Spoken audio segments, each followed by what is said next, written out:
¿Qué ocurre cuando el pecado se organiza? ¿Qué pasa cuando la rebelión deja de esconderse en las sombras y se convierte en un sistema? La corrupción más grande en la historia humana no comenzó con un rey, un demonio, ni siquiera con Adán. Comenzó con un ángel. Antes de que el diluvio tocara la tierra, un ser de luz miró a la humanidad y tomó una decisión que envenenaría la creación para siempre. Su nombre era Semiaza, líder de los vigilantes, designado para proteger a la humanidad. Pero el guardián se volvió tentador. El vigilante se convirtió en traidor. No solo cayó, reclutó. Semiaza ardía con un deseo que no podía silenciar. Sabía que cruzar el límite por sí solo significaba una culpa eterna. Así que ideó algo mucho más peligroso: una rebelión unida. En las laderas del monte Hermón, bajo un cielo fino y cortante, 200 ángeles se alinearon junto a él, radiantes, poderosos, con la mirada fija en las hijas de los hombres. El miedo los detenía. El deseo los empujaba. No cayeron en el pecado por accidente. Juraron construirlo. En el libro de Enoc, los vigilantes se ataron a sí mismos con maldiciones para que ninguno pudiera retroceder. Fue solidaridad y fue trampa. Sus manos se alzaron contra las estrellas. Sus voces tronaron al unísono. Y el pacto quedó sellado. Aquel monte tomaría su nombre de esta noche: Hermón, el monte de la rebelión. Desde ese momento, la caída dejó de ser tentación. Se convirtió en orden. Y cuando Semiaza dio un paso al frente, hizo algo mucho peor que desobedecer. Armó a la humanidad con conocimiento prohibido. Esta es la noche en que se robaron los secretos del cielo. Esta es la noche en que la corrupción se volvió un arma. Aquí comenzaron los poderes más oscuros del hombre. Y el mundo nunca volvió a ser el mismo. El libro de los vigilantes, escrito en el siglo III o II a.C., conserva este relato con detalle. Fragmentos en arameo hallados entre los rollos del Mar Muerto prueban su antigüedad, y la Iglesia etíope aún lo lee como escritura. Cada lista de líderes comienza de la misma manera: Semiaza, su jefe. ¿Por qué se recuerda su nombre primero? Porque convirtió un deseo privado en una rebelión pública. Transformó el anhelo en pacto. En la cosmovisión bíblica, los juramentos nunca son palabras vacías. Invocan testigos. Crean un marco legal. El Salmo 82 describe a Dios de pie en el consejo divino para juzgar a los gobernantes, exigiendo cuentas por sus votos. Cuando Semiaza condujo a 200 ángeles a un juramento de corrupción, el cielo mismo fue convocado a responder. ¿Qué ocurre cuando el pecado se organiza? Un juramento convierte la rebelión en ley. Por eso Hermón aún conserva la memoria. Incluso en ruinas, las montañas y las piedras son testigos. Por eso los profetas posteriores podían llamar al cielo y a la tierra como testigos contra Israel. La creación recuerda los pactos, sean santos o profanos. Y aquí, la creación recordó la noche en que los ángeles se ataron contra su Hacedor. ¿Por qué se nos ha hablado tan poco de esto? ¿Por qué la enseñanza reduce Génesis 6 a vagos hijos de Dios? Mientras que Enoc nombra el monte, el número, los líderes, el acto. ¿Será que el detalle fue demasiado perturbador para los maestros posteriores? ¿Demasiado pesado para el catecismo? ¿Pero demasiado antiguo para ser borrado? Los fragmentos en Qumrán, la preservación etíope e incluso el Nuevo Testamento apuntan de nuevo a este archivo. Nunca estuvo oculto. Estaba esperando. Reflexiona en lo que eso significa. Cuando los vigilantes del cielo miraron hacia abajo, vieron belleza. Cuando juraron juntos, eligieron la violencia. Y esa violencia pronto llenará la tierra. Pero antes de rastrear la devastación, debemos escuchar lo que enseñaron. Porque una vez hecho el juramento, comenzó el currículo. Y el conocimiento prohibido se propagó como el fuego. Nos enseñaron a cortar raíces, moldear metal y ponerle precio al asombro. A la sombra de Hermón, el juramento fue solo el comienzo. Siguió un programa de lecciones prohibidas. Primero Enoc 8 lo registra. Semiyaza enseñó encantamientos y cortes de raíces, el arte de doblar la creación con hechizos y plantas. Azazel reveló cómo forjar hierro y bronce, cómo afilarlos en cuchillas, cómo pulir adornos, cómo delinear los ojos con col que brillaba a la luz del fuego. Un Enoc 8 enumera encantamientos, corte de raíces, metalurgia, adornos y sabiduría astral. Otros trazaron las estrellas, mapeando constelaciones y señales, leyendo destinos desde los cielos. Cada don parecía deslumbrante. Cada habilidad perfeccionaba la mano humana, pero juntas fracturaban el orden que Dios había establecido.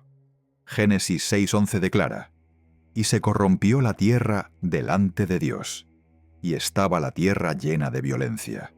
Los lectores del Segundo Templo vincularon esa violencia con un conocimiento acelerado y sin freno. El conocimiento se volvió arma. La belleza se volvió señuelo. La adoración fue reemplazada por la técnica. Los vigilantes no escondían estas cosas en cuevas. Las enseñaban abiertamente, entregándolas a la humanidad antes del pacto, antes de la sabiduría.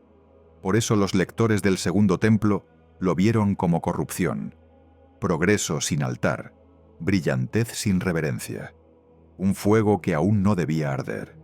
Imagina las escenas: un aula en sombras, donde los hombres se agrupaban mientras Semiyaza susurraba conjuros, dibujando marcas en la tierra, chispas brotando mientras Azazel martillaba el hierro en forma de espada, el eco resonando en la noche, mujeres trazando polvo oscuro alrededor de sus ojos, reflejando la luz de las antorchas como si estuvieran poseídas por estrellas, cartas del cielo desenrolladas, líneas y símbolos que pretendían controlar los destinos de las naciones.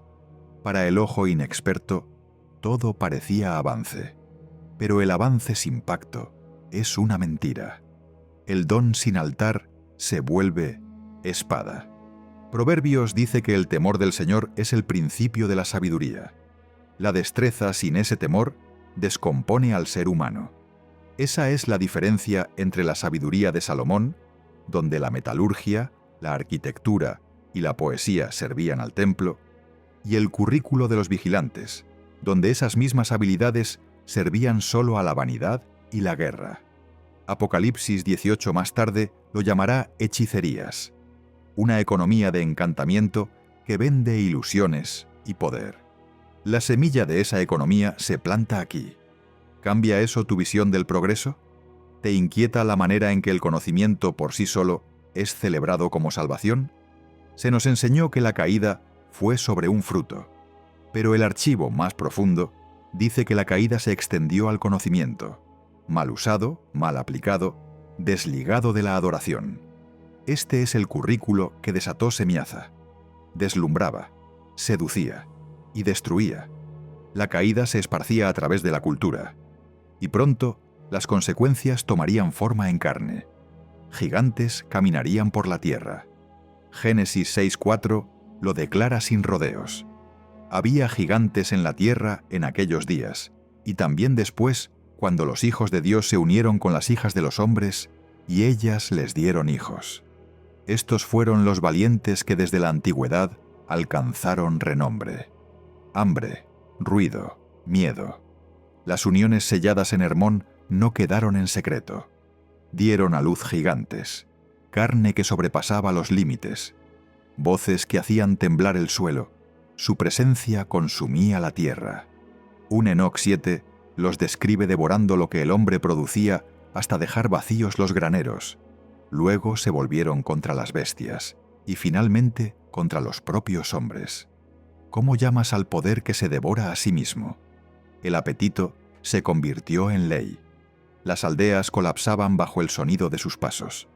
La corrupción ya no estaba escondida en aulas de conocimiento secreto.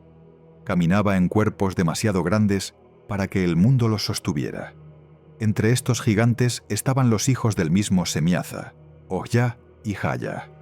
El libro de los gigantes, preservado en fragmentos arameos en Qumrán, registra sus sueños inquietos.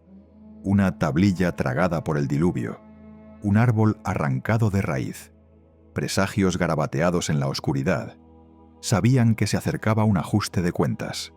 Un Enoc 9 nos dice que la tierra misma clamó. La sangre de los inocentes llegó a las puertas del cielo. Génesis 6:11 lo confirma. Y se corrompió la tierra delante de Dios, y estaba la tierra llena de violencia. Dios escucha el clamor de la tierra. La justicia es misericordia para las víctimas. Pero antes del juicio hay horror, hambre sin fin, ciudades drenadas de vida, manos alzadas en desesperación. Sin embargo, en ese horror también hay un destello de esperanza. Sueños llevados a Enoc, el escriba justo. Porque incluso en los días en que los gigantes gobernaban, la interpretación apuntaba a un tribunal superior. Sus pesadillas no eran al azar, eran ecos de un veredicto venidero. Y pronto los vigilantes que los enseñaron y la descendencia que caminaba por la tierra enfrentarían ese veredicto. La petición estaba a punto de ser escrita. Los vigilantes sabían que su plan había colapsado. Los Nefilim arrasaban. El clamor de la humanidad se alzaba como humo. El miedo se convirtió en desesperación. Llamaron a Enoc, el escriba justo, y le suplicaron que escribiera una petición. Un mortal llevó el ruego de los inmortales. Se postraron ante él, los mismos seres que una vez gobernaron desde las alturas. Sus voces se quebraban de terror. Intercede por nosotros, suplicaron. Lleva nuestro caso ante el Altísimo. Enoc obedeció. Tomó sus palabras, las plasmó en un rollo y ascendió en visión al trono de Dios. Pero la respuesta llegó pronto, con claridad legal. Ustedes fueron designados para interceder por los hombres, no los hombres por ustedes. Su petición fue rechazada. En 1 Enoc 10, el veredicto se despliega como una sentencia judicial. Azazel, el principal corruptor, es atado por el arcángel Rafael y arrojado a un pozo desértico llamado Dudael, con piedras que sellan la grieta. Semiaza y el resto de los vigilantes son confinados bajo las colinas, encadenados hasta el día del juicio final. Sus hijos, los gigantes, deben volverse unos contra otros, consumiendo su propia fuerza hasta que no quede nada. En el cielo, la misericordia se ordena a través de la justicia. La escena es solemne, como la lectura de un fallo en una corte pública. Enoc está de pie con el decreto en mano, mientras los ángeles inclinan el rostro al suelo. Las cadenas son visibles, la sentencia sellada. Judas 6 lo repite. Y a los ángeles que no conservaron su dignidad, sino que abandonaron su propia morada, los ha guardado bajo oscuridad, en prisiones eternas, para el juicio del gran día. Pedro lo confirma en 2 Pedro 2:4. Dios no perdonó a los ángeles que pecaron, sino que los arrojó al infierno y los entregó a prisiones de oscuridad donde están reservados para el juicio. Cadenas, oscuridad, espera. El libro de los vigilantes, escrito entre el siglo III y II a.C., ya hablaba de este veredicto. Los rollos de Qumrán lo preservaron. La iglesia etíope aún lo lee como escritura. Sin embargo, en gran parte de nuestro catecismo, los detalles quedan a un lado. La petición, la negativa, el encierro, rara vez se enseñan. Pero el registro judicial está abierto, claro. El peso emocional no puede ignorarse. La esperanza de los vigilantes titiló cuando Enoc llevó su súplica. Murió cuando se leyó el veredicto. Para la creación el alivio fue sombrío pero seguro. La justicia se había movido para proteger la tierra. El Salmo 82 cobra vida aquí. Dios está en la reunión de los dioses. En medio de los dioses juzga. Los vigilantes se presentaron como gobernantes que juzgaron injustamente, y Dios respondió. Su poder terminó. Sus cadenas aún los retienen. Pero su historia no termina aquí. Los gigantes caídos dejaron algo atrás. Algo que el diluvio no pudo enterrar. Cuando las aguas del diluvio retrocedieron, los gigantes desaparecieron. Pero sus espíritus no hallaron descanso. 1 Enoc 15 lanza una frase estremecedora. Los espíritus de los gigantes afligirán, oprimirán y atacarán. Serán espíritus malignos sobre la tierra. El texto afirma que lo que murió en carne persistió como sombra, vagando sin lugar, hambriento sin cuerpo. Si estas palabras son ciertas, las sombras inquietas de los Nefilim se convirtieron en lo que hoy llamamos demonios. Deambulan, buscando recipientes, provocando violencia, sembrando corrupción donde sus padres alguna vez caminaron en carne. El Nuevo Testamento asume un mundo invisible y concurrido. Jesús pisa la orilla de Galilea y un hombre grita: ¿Qué tienes que ver con nosotros, Jesús, Hijo del Altísimo? Legión habla desde una sola garganta. Los evangelistas no se detienen a explicar qué son los demonios. Simplemente están ahí, activos, hostiles y esperando ser expulsados. Si primero Enoc moldeó la cosmovisión del período del Segundo Templo, entonces la audiencia del ministerio de Jesús ya entendía. Los espíritus inmundos eran el residuo de una rebelión mucho más antigua que Roma. Pero hay otras posturas.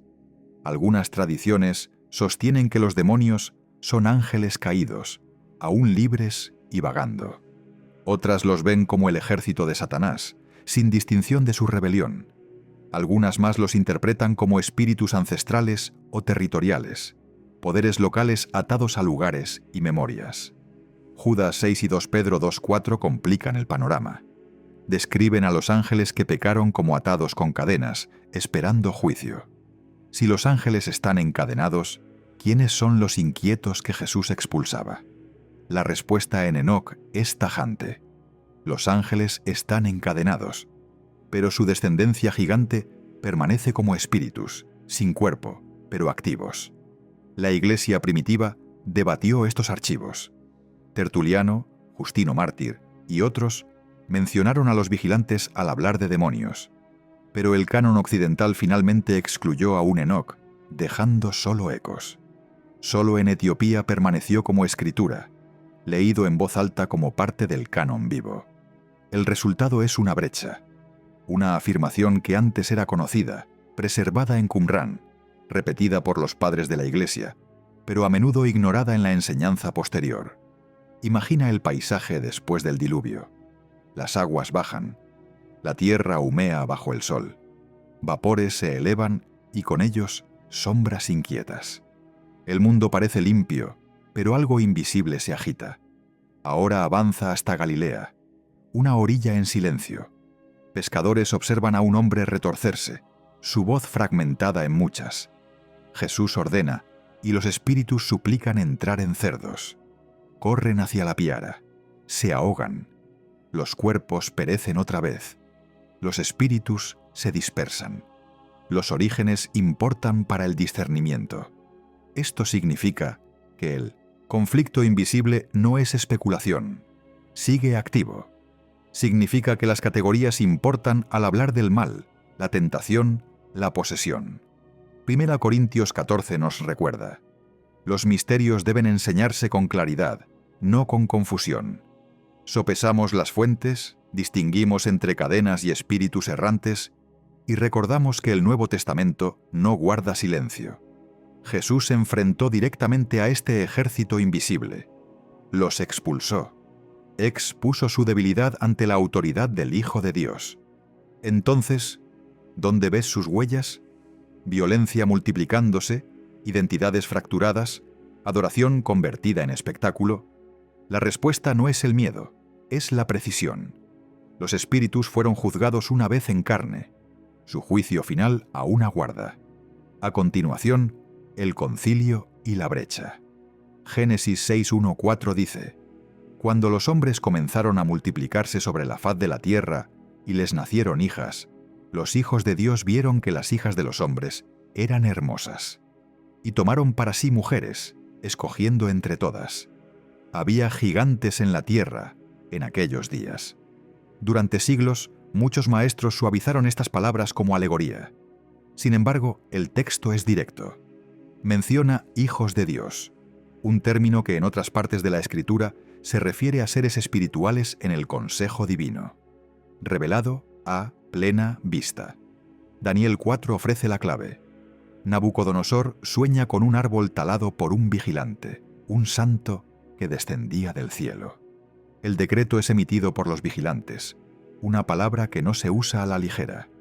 Aquí, el orden celestial se muestra como un consejo con rangos que ejecutan juicio. El rey babilónico de Daniel reconoce un reino de seres bajo la autoridad del Altísimo. Génesis 6 encaja en este marco. No registra un mito, sino una ruptura, vigilantes que abandonan su jurisdicción. Deuteronomio 32:8 añade otra pieza. El texto masorético dice que Dios fijó los límites de las naciones según el número de los hijos de Israel.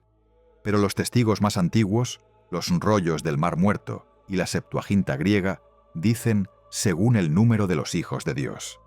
Esa lectura da sentido al siguiente versículo. Porque la porción del Señor es su pueblo. Jacob es la heredad que le tocó. La imagen es de Yahvé asignando las naciones a administradores celestiales, mientras se reserva a Israel para sí.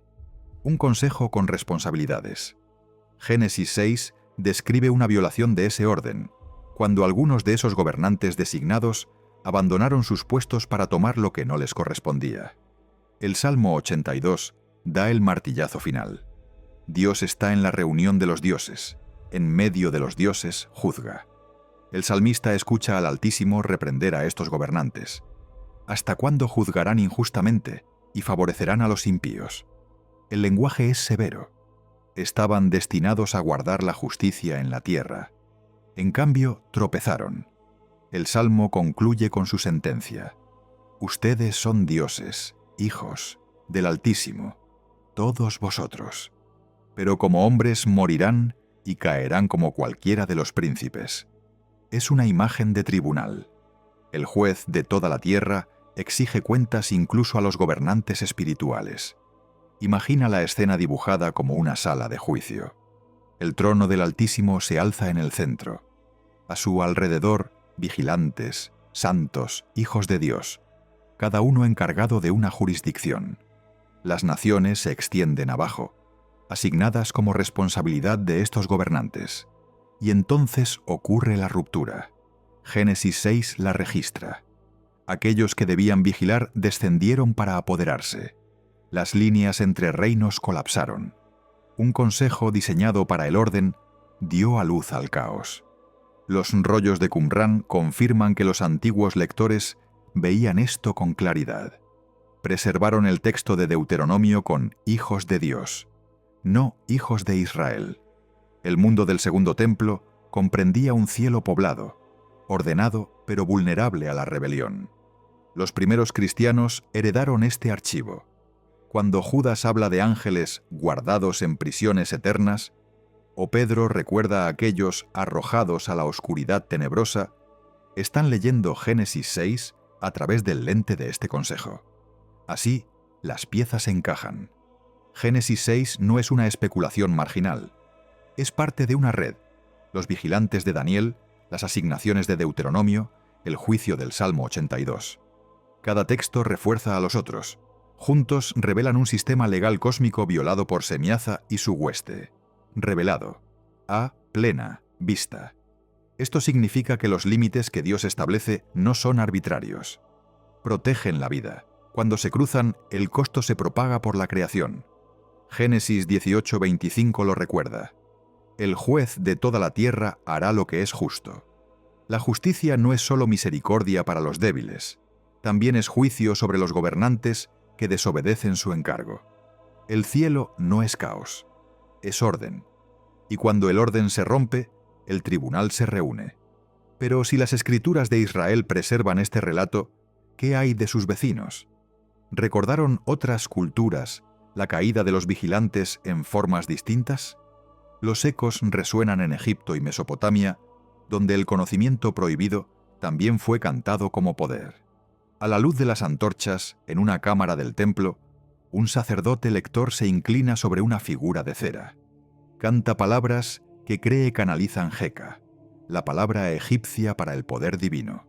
Heka no se concebía como superstición, sino como tecnología de lo sagrado, una fuerza que los sacerdotes creían capaz de proteger a los muertos, sanar a los enfermos o maldecir a un enemigo. Conjuros grabados en papiros cubrían las tumbas, diseñados para guiar a los reyes por los mares nocturnos del inframundo. Para el pueblo era ciencia sagrada. Para nosotros suena inquietantemente familiar, conocimiento que prometía poder sin pacto. Al girar hacia el este, en Mesopotamia encontramos otro eco. En tablillas talladas en cuneiforme se recuerda a los Apkalú, sabios, semidivinos enviados antes del diluvio para enseñar a los humanos artes como la escritura, la construcción y la adivinación. En mitos posteriores se los ve con sospecha, como peligrosos, incluso culpados de corromper a los hombres con una sabiduría demasiado pesada para soportar. El relato de Atrahasis y las leyendas del diluvio que hacen eco de Génesis ubican a estas figuras antes de las aguas, como portadores de un conocimiento prohibido. ¿Ves el patrón? Los vecinos de Israel recordaban maestros de secretos, civilizadores que difuminaron la línea entre el cielo y la tierra. El libro de los vigilantes nombra a Semiaza, Azazel y su grupo haciendo lo mismo. Encantamientos, metalurgia, adornos, sabiduría astral. Los ecos no se prueban entre sí, pero resuenan. Muchos altares, una misma herida. Culturas separadas por ríos y siglos contaron historias de seres que cruzaron límites, entregaron herramientas y conjuros, y dejaron a la humanidad tanto avanzada como rota. Eclesiastés lo resume con sobria sencillez. No hay nada nuevo bajo el sol. Cuando leemos sobre el Jeka de Egipto o los Apkalú de Mesopotamia, no estamos viendo nuevas revelaciones, sino memorias recicladas. Distintos envoltorios. La misma herida. Apocalipsis 18 advierte sobre una economía mundial construida sobre hechicerías. Esa palabra, farmaqueia, vincula el encantamiento con el comercio, el ritual con el mercado. El anhelo de poder sin altar nunca desapareció. Solo cambió de ropa. Así que la pregunta se impone. ¿Cuántas de nuestras herramientas modernas, nuestras tecnologías, nuestros rituales de influencia, siguen haciendo eco de esa misma transacción? En estos fragmentos culturales no vemos mitos inofensivos, sino memorias distorsionadas de la misma caída. Y si las naciones preservaron susurros, ¿qué dice el hecho de que la escritura mantuviera abierto el expediente nombrando a Semiaza como el arquitecto? Esa pregunta nos lleva de vuelta a una montaña, donde incluso la piedra recuerda. En lo alto del monte Hermón, ruinas se dispersan por la cumbre, piedras rotas de un templo olvidado conocido como Kasrantar. En 1869, un erudito francés registró una estela aquí con una inscripción escalofriante. Por mandato del Dios más grande y santo, desde aquí parten quienes hacen un juramento. Las palabras resuenan como un susurro de 1 Enoc 6, donde los vigilantes se ataron en un pacto de rebelión sobre este mismo monte. Hermón, llamado así por la maldición, se vuelve más que un escenario. Es un testigo que recuerda. Imagina trazar tu mano sobre letras desgastadas, talladas por hombres que estuvieron donde una vez los ángeles juraron. El libro de los vigilantes nos dice que el juramento se selló aquí. Hermón se alza como el lugar donde la tentación se formalizó, donde la rebelión fue ratificada. El historiador Eusebio escribió más tarde sobre la santidad de Hermón, un sitio donde los cultos se reunieron mucho después del juramento. El nombre Baal Hermón lleva en sí la memoria de una adoración desviada. Clermont-Ganneau, otro académico, lo llamó el monte del juramento.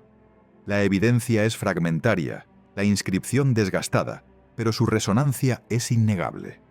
Una montaña como testigo, una piedra como escriba. Isaías advirtió una vez que la creación misma registra los pactos. Los montes y las colinas prorrumpirán en cánticos. Isaías 55:12. Josué levantó una piedra en Siquem y declaró: «Esta piedra será testigo contra nosotros, porque ha oído todas las palabras del Señor». Josué 24:27. Si las piedras de pacto pueden testificar a favor del pueblo de Dios, ¿no pueden también las piedras de juramento acusar la rebelión? La conspiración aquí no es que el registro esté oculto, sino que ha sido ignorado. Kasrantar no está sellado en bóvedas, está abierto al viento. Pero ¿cuántas veces conectamos la ruina con el juramento? ¿Cuántas veces vemos al mismo suelo testificar? El estribillo resuena con nuevo peso. Las piedras guardan actas, y sus actas acusan. Entonces, ¿qué significa que el mismo suelo donde Semiaza se paró aún susurre la memoria de la traición? ¿Qué significa para nosotros que la creación misma lleve registro cuando intentamos olvidar? La montaña permanece, silenciosa pero firme, un centinela de lo que fue prometido. Desde aquí, la historia gira de nuevo, no hacia ecos, no hacia ruinas, sino hacia una advertencia pronunciada por el mismo Jesús. Porque los días de Noé no están sellados en el pasado, son la medida del futuro. Jesús recordó en Mateo 24, como en los días de Noé, así será la venida del Hijo del Hombre. Porque como en aquellos días antes del diluvio estaban comiendo y bebiendo, casándose y dándose en casamiento, hasta el día en que Noé entró en el arca, y no entendieron hasta que vino el diluvio y se los llevó a todos. Así será también la venida del Hijo del Hombre. La advertencia no es espectáculo, es sobriedad. La vida parecía normal, la vida se sentía segura, pero los días ordinarios pueden ahogarte. Judas 6 nos recuerda que los ángeles que no guardaron su dignidad, sino que abandonaron su propia morada, son guardados en cadenas eternas, esperando el juicio. Pedro lo reafirma. Dios no perdonó a los ángeles que pecaron, sino que los arrojó al infierno y los entregó a prisiones de oscuridad tenebrosa. Estos textos muestran que la Iglesia primitiva recordaba tanto el diluvio como la rebelión angélica. Las tradiciones estaban vivas en el aire que Jesús respiraba. Sus palabras cargaban ambas historias a la vez, la corrupción de los vigilantes y la inmediatez de las aguas. Pero observa dónde pone el peso. No en adivinar fechas, no en descifrar señales, en mantenerse despiertos. Imagina una lámpara parpadeando justo antes de la lluvia, la llama menguando mientras el aire se espesa. Esa fue la hora antes del diluvio. Esa es la imagen que Él nos deja. ¿Qué crees que significa para tu vida mantenerte despierto cuando el mundo zumba con distracciones? Pablo escribió en 1 Tesalonicenses 5, «Todos ustedes son hijos de la luz e hijos del día. No somos de la noche ni de las tinieblas. Por tanto, no durmamos como los demás, sino velemos y seamos sobrios». El llamado es firme, no frenético. Mantente despierto. Vive como si el diluvio pudiera alzarse en un día cualquiera, porque así será. Y cuando llegue, no se anunciará. Simplemente llegará. Desde el juramento en Hermón hasta el veredicto de las cadenas, desde las ruinas en la montaña hasta las palabras de Jesús, el hilo se tensa. Y ahora la convocatoria nos alcanza directamente. Un llamado no solo a vigilar, sino a alejarnos del hechizo de Babilonia antes de que nos trague por completo. Babilonia lo vende todo, incluso almas. Apocalipsis 18 comienza con un lamento. La caída de Babilonia descrita como el colapso de un mercado. Sus puestos rebosan de oro, plata, lino fino, telas púrpuras, especias e incluso almas humanas, listadas como mercancía. El imperio opera con hechicería, poder sin adoración, conocimiento sin pacto. Y sobre esta escena resuena una voz. Salid de ella, pueblo mío, para que no seáis partícipes de sus pecados, ni recibáis parte de sus plagas. El llamado es a salir del hechizo. El juramento de Semiaza convirtió la gloria en mercancía. Juan ve el hechizo a gran escala. Un registro se llena de nombres. El silencio se compra con compromiso. Pero en la última página, una sola línea se mantiene sola. Misericordia. Judas 6 y 2 Pedro 2:4 nos recuerdan que las cadenas son reales. Semiaza y su grupo siguen atados, esperando juicio. Ese veredicto anticipa el de Babilonia. La ley se hará cumplir. Juramento, currículo, gigantes, veredicto, diluvio. Un pacto jurado en secreto en Hermón fracturó la historia. El juramento convirtió la rebelión en ley. El currículo armó la belleza. Los gigantes devoraron lo que se les dio. El tribunal respondió. La petición fracasó. Las cadenas se cerraron. La violencia dejó residuos. Algunos recortaron la historia. Los testigos antiguos la conservaron. La advertencia de Jesús se mantuvo sobria, como en los días de Noé. Días ordinarios, comprando, construyendo, ciegos al oleaje. Por eso el llamado de Apocalipsis aún resuena. Salid de ella, pueblo mío. Sal del mercado donde el conocimiento vende el alma. Entra en el orden donde la sabiduría santifica cada don. Las cadenas sobre Semiaza son el comienzo de la justicia, el comienzo de la misericordia, el comienzo de un mundo restaurado. Si algo en esta historia tocó tu corazón, si te hizo ver la fe oculta o la obediencia silenciosa con nuevos ojos, no te lo guardes. Comparte este video con alguien que necesite ese recordatorio hoy. Nunca sabes hasta dónde puede llegar una verdad pequeña. Cuéntame en los comentarios qué parte te habló más. Y si aún no te has suscrito, tómate un segundo para hacerlo ahora y activa la campanita para que no te pierdas lo que viene. Cada episodio es un paso más profundo en los misterios de la Escritura y en las formas en que Dios aún habla a través del silencio. Gracias por recorrer este camino conmigo. Que Dios te bendiga abundantemente y que tu fe callada, incluso cuando nadie la vea, siempre sea recordada en su presencia. Nos vemos pronto.